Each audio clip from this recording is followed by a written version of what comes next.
Hello dear students, welcome back. In the previous video, we discussed about inscription, coins and copper plates. Now today we will continue our chapter number 1. Let's know the history with new topic. Students studying history, archaeologists, historians and travelers. Okay students, हम अभी history जो students पढ़ते हैं उनकी बात करेंगे.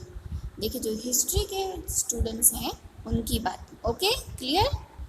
History means information given by archaeologists about past of human society on the basis of research. अभी एक क्वेश्चन तो आप स्टार्टिंग से ही सोच रहे होंगे, हिस्ट्री के बारे में हमें किसने बताया, उसको कैसे पता चला, कौन बता रहा है.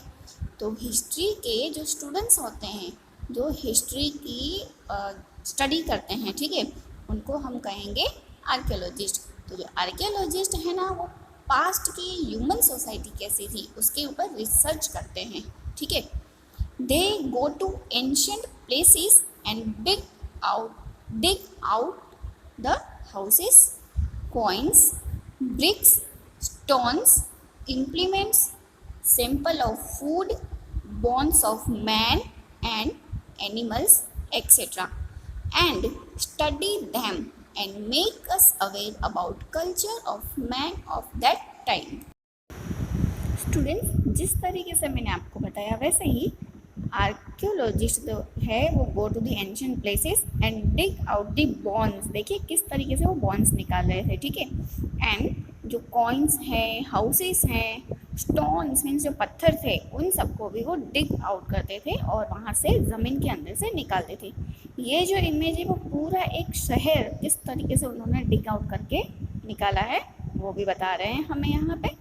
एंड ये जो देखिए जो बड़ा सा स्टोन था, उस स्टोन से ये जो स्टोन दिख रहा है उसे उन्हें पता चला कि कितने साल पहले का है, किसका है, ये सारी इन्फॉर्मेशन उन्हें पता चलती थी.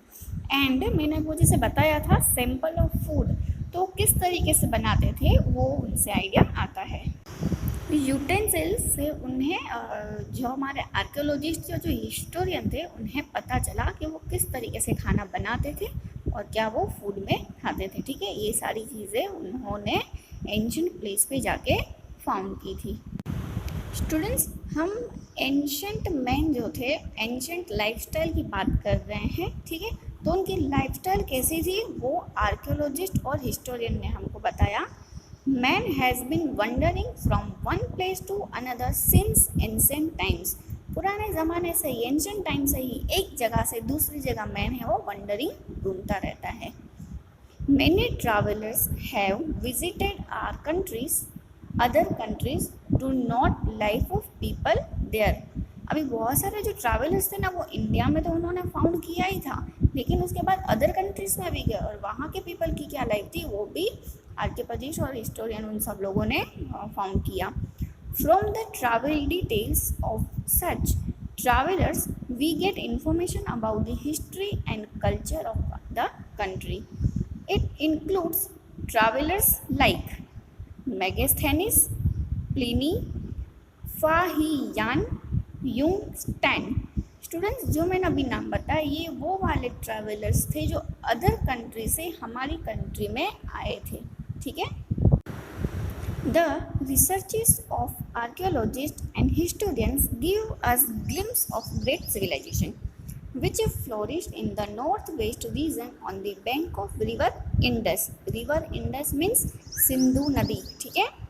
In India, many cities existed more than 4,500 years ago.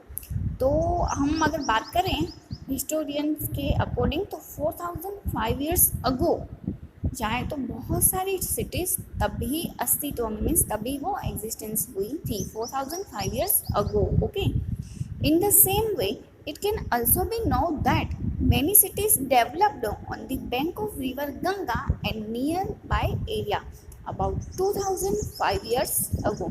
और रिवर गंगा के सराउंडिंग जो एरिया है वहाँ पे भी बहुत सारी सिटीज़ डेवलप हुई थी. कब हुई थी? 2005 years ago, ठीक है.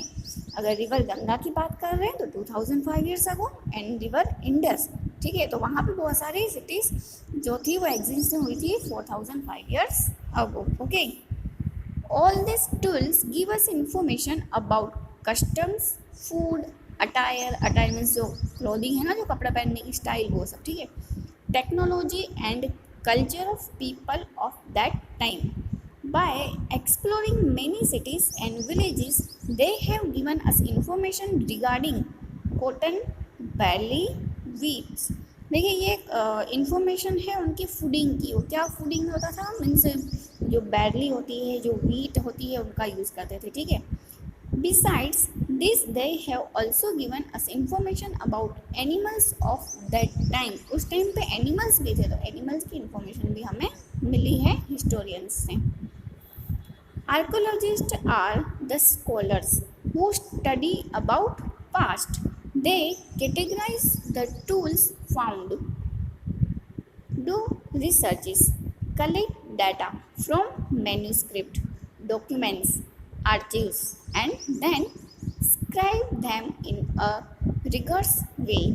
Archaeologists and historians bring past to life।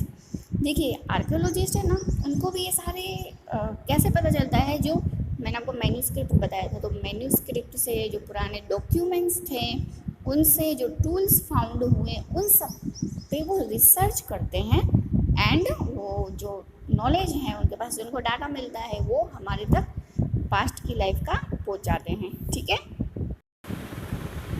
Our next topic, name of the land.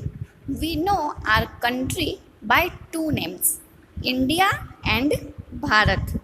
The word India is derived from Indus, which is called Sindhu in Sanskrit. India, Bharat, ये हमारे देश के नाम है, दो नाम, ठीक है। इंडिया नाम है वो इंडस नाम से डिराइव हुआ है। इंडस का मतलब होता है सिंधु संस्कृत लैंग्वेज में। Okay students, people of ancient Iran and Greece were familiar with the Indus River. They came into contact with this region 2600 years ago. The Iranians called the Indus River Hindos and the people of Greece called Indus. Students, India में Iran के और Greece के people आते जाते रहते थे, ठीक है। तो जब वो इंडिया में आए ना, तो इंडस जो रिवर थी, सिंधु नदी, तो जो ईरानियंस थे ना, तो ईरान वालों ने इंडस रिवर को हिंडोस कहा, हिंडोस, ठीक है, जबकि ग्रीस वालों ने उसको कहा Indus. Okay students, they knew the east bank of the river as a India. We know about the name Bharat from Rigveda. Rigveda में से भारत नेम हमने जाना है, ठीक है। A group of people named Bharat came to settle in north-western India। एक लोगों का ग्रुप था, ठीक है, नॉर्थ वेस्ट इंडिया से आया था। नॉर्थ वेस्ट इंडिया से जो ग्रुप आया था, उस ग्रुप का नाम था Bharat. It is from their name the our country came to be known as a Bharat. This group is also mentioned in the early work of Sanskrit, that is Rigveda. Students, ये group था एक जो नॉर्थ वेस्ट का India से आया था, उस group का नाम था भारत। इसके लिए हमारे कंट्री में भी कहीं ना कहीं भारत नाम से जानी जाती है, ठीक है। तो अभी आपको पता चल गया, इंडस रिवर से इंडिया नाम, एंड भारत नाम का जो ग्रुप इंडिया में सेटल हुआ था नॉर्थ वेस्ट इंडिया से, उसकी वजह से हमारी कंट्री का नाम भारत हुआ, ठीक है। और ये जो भारत नाम है उसके बारे में डिटेल में, मतलब हमारा जो ऋग्वेदा है, 4 वेदास हैं, उस 4 में से जो ओल्डेस्ट वेदा है ऋग्वेदा, उसमें इसके बारे में डिटेल में बताया हुआ है। अभी next topic is date line. Time is very important in history. Event can be written along with time and the place. We can relate time with date, month and year. देखो, हम जब भी कुछ भी लिखते हैं ना, तो टाइम भी लिखते हैं, डेट लिखते हैं, डेट के साथ मंथ भी लिखते हैं, और मंथ के साथ ईयर भी लिखते हैं। अभी भी हमारी वो हैबिट है, ठीक है। जैसे सपोज हमें एक डेट लिखनी है, जुलाई 20, 2018 फ्राइडे। कौन सी डेट है? डेट थी 20, मंथ है जुलाई एंड ईयर 2018 और डे यहाँ पे लिखा हुआ है फ्राइडे, ठीक है। तो इस तरीके से हम मंथ भी लिखते हैं, डेट भी लिखते हैं, डे भी लिखते हैं एंड ईयर भी मेंशन करते हैं, ठीक है। तो हमें आइडिया आ जाता है कि हम कौन से दिन की कब की बात हो रही है, ठीक है। ये कैसे पता चला हमको? डेट लाइन से, डेट एंड टाइम से पता चला। As per it time is associated with birth of Jesus Christ. Birth of Jesus Christ, founder of Christianity, has been associated with date line. Students अभी भी देखो, हमें हमारे बर्थ डेट याद रखनी होती है ना, हम कब बर्थ हुए थे, कौन से दिन हुए थे, वो सब हमारी मम्मी को पता होता है, ठीक है। अभी हमें भी पता होता है कि हमारी बर्थ डेट कौन सी है, कौन से ईयर में हम बोर्न हुए, जिस दिन हम बोर्न हुए उस दिन कौन सा डे था, और डेट भी के साथ टाइम भी होता है, ठीक है। तो पहले के ज़माने में जब एंशिएंट टाइम में ये सब हुआ तो बहुत कन्फ्यूज़न थी, अभी कहाँ से डेट काउंट करें, कैसे डेट काउंट करें, ठीक है। तो वो कन्फ्यूज़न कहाँ से मतलब सॉल्यूशन मिला हमें, वहाँ पे जो हिस्टोरियन थे उन्हें सॉल्यूशन मिला जीसस क्राइस्ट के बर्थ से, ठीक है। जीसस क्राइस्ट, ये जो क्रिश्चियनिटी होती है, जो क्रिश्चियन लोग हैं उनके गॉड है जीसस, ठीक है। तो वहाँ से डेट लाइन एसोसिएटेड की गई थी। We call it Anno Domini, जिसको हम एनो डोमिनी कहते हैं। Anno Domini which means years after birth of Jesus Christ। Jesus Christ के बर्थ के बाद जितने भी years हैं वहाँ पे AD हम लिखते हैं, ठीक है। AD मीन्स एनो डोमिनियो, जिसका मतलब होता है जीसस क्राइस्ट के बर्थ के बाद। एक एग्जाम्पल की बात करें AD वाला, अगर लिखा है 2000 AD तो इसका मतलब होता है 2000 years after birth of Jesus Christ, ठीक है। Next is BC। BC का मतलब होता है before Christ, okay. BC means before Christ, that means years before birth of Jesus Christ, okay students. अभी सपोज बुक में ऐसा लिखा है 2000 BC। 2000 BC means 2000 years before birth of Jesus Christ, okay students. BC and AD ये दोनों आपको समझ में आ गए और इनके फुल फॉर्म्स भी याद करना।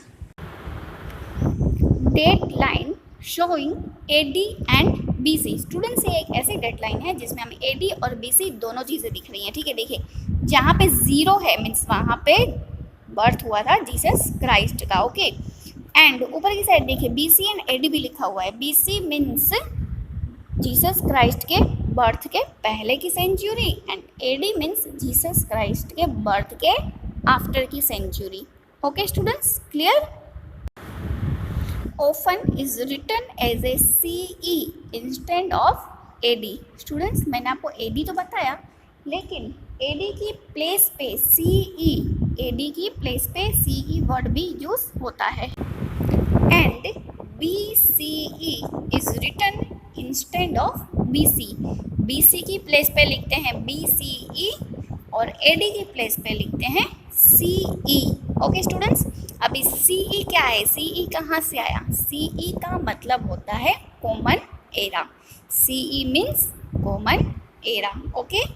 वाइल BCE का मतलब होता है before common era, okay students. As a Christianity is associated with most nations of the world, we use the same deadline in India as in many nations।